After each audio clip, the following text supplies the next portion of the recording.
Christian way to do it, Yeah, right? we're special. That's what. Yeah, that's the Christian way to do it, right? Hey, we're in heaven already. What? You're not in? I threw it out the door. No, we don't need that right. This is. Your grace is enough for me. Oh, for me. Oh, Very good. It's very good.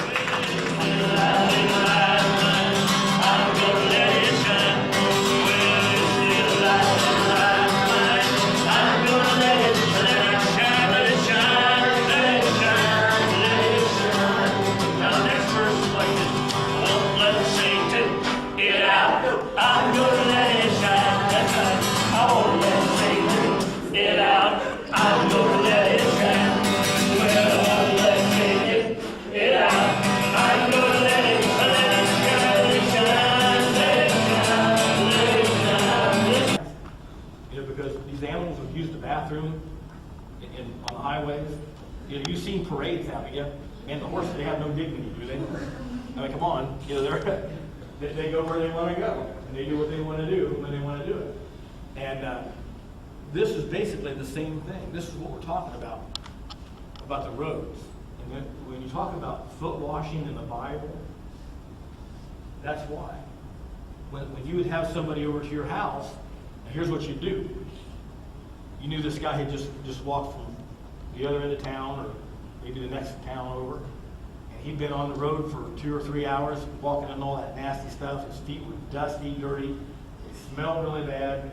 They probably had animal excrement all over their feet and stuff like that. And so what they would do is they would provide a bowl of water at the door. I don't know anybody sitting here would want that in their house. I had those little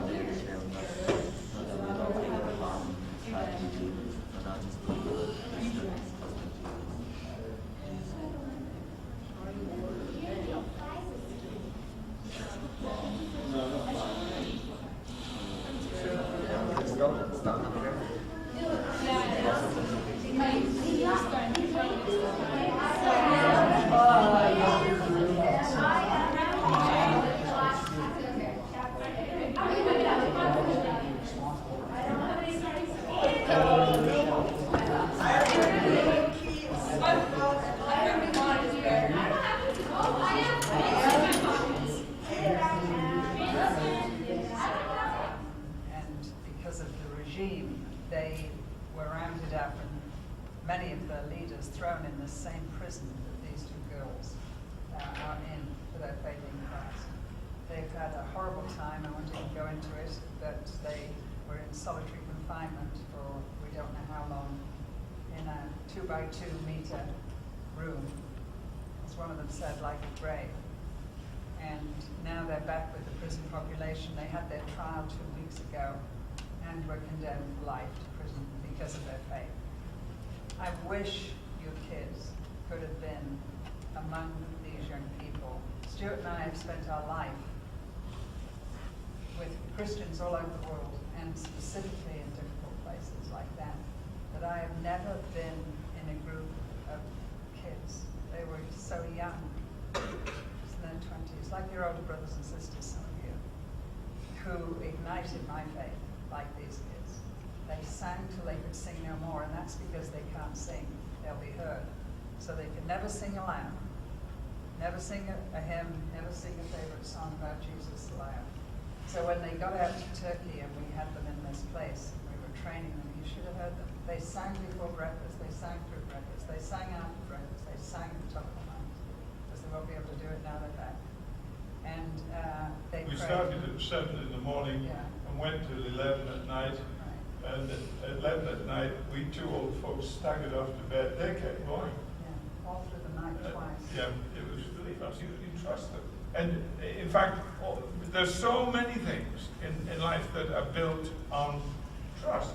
You're trusting that chair you're sitting on now, you never checked it. That's not a very smart thing to do. You know, when you get in the car, well, you probably don't drive, some of you have, but if you drive a car, you come along the road, and there's a red light, so you stop.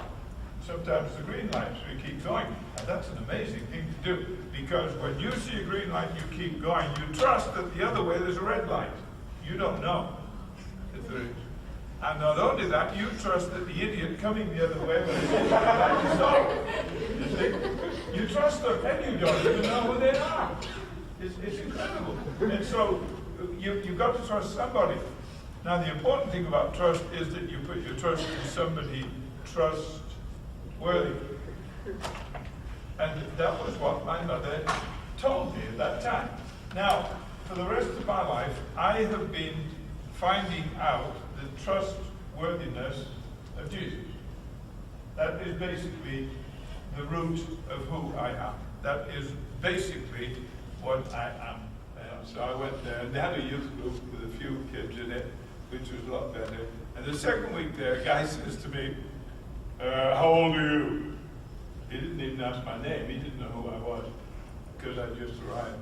And I said, I'm 17. He said, it's time you were preaching. And I said, I can't preach. He said, have you ever tried? I said, no.